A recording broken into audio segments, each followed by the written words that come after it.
What we have is a 2014 Sportster, and the flywheels went bad crankpin, all kinds of play in the rods, and two bushings spun on the cam, front cylinder intake and exhaust. Cam bushing seized on the cam, spun in the case. So I pulled the bearing out of the right side.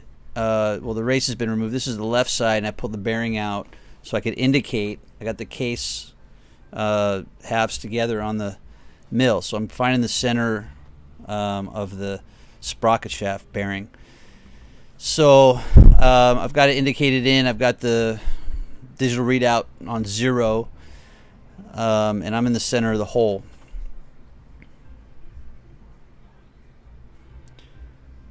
So I pull the case half off now that I've got my 0.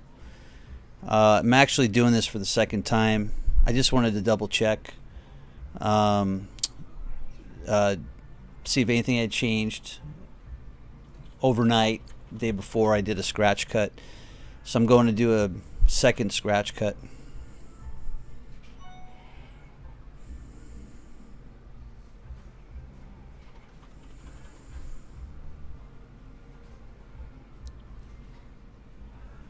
Get my indicator in, drop it down, and now I'm checking out the hole. Now the problem I have with the reason why I pulled this race out, I had 15 thousandths out around, and I used a magic marker and I marked the case where the greatest deviation was. It was right under the front cylinder intake cam bushing. So for this kind of distortion to have occurred, I've got to assume that there's just not enough material to support the hole. So you can see where the cutter didn't touch, and I literally did a scratch cut. I mean, just took out a few thousandths until the new race comes and I know how much material I have to negotiate with. I need to make sure that I can get the new race in with the proper press fit. So still on 0 pretty well. Getting my cutter in, and I'm going to just do another scratch cut. I just want to see what it's going to take to clean up this hole.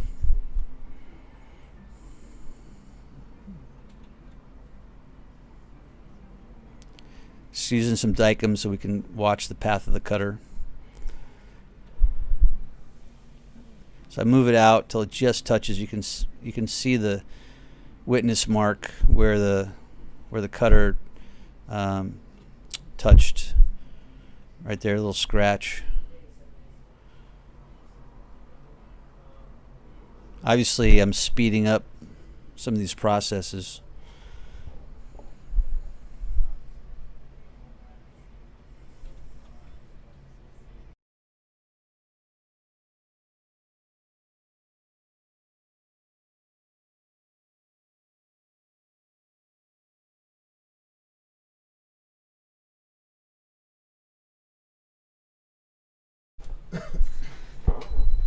So now I can more clearly see which part of the hole didn't get touched.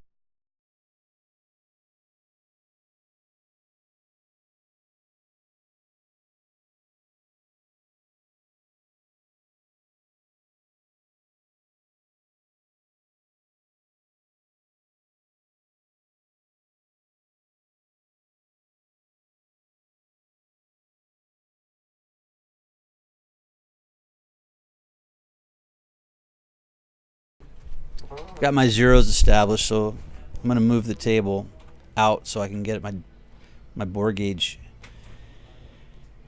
in the hole.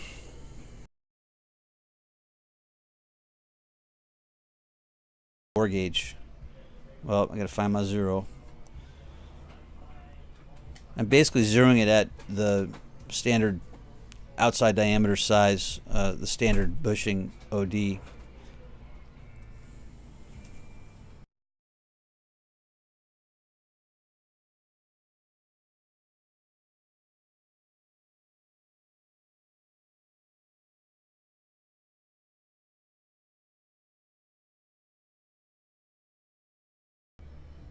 Let me get it back. I'm going to do another scratch cut. Now, I put an indicator on the on the boring head, and I moved it 1/1000. So this is going to make the hole 2/1000 larger, and I was about 5 under my anticipated size. It's going to leave me very little room. There's still a 1/1000 cleaned up. Appears to be about 1/4 of an inch on either side of that peak there, which is actually a valley.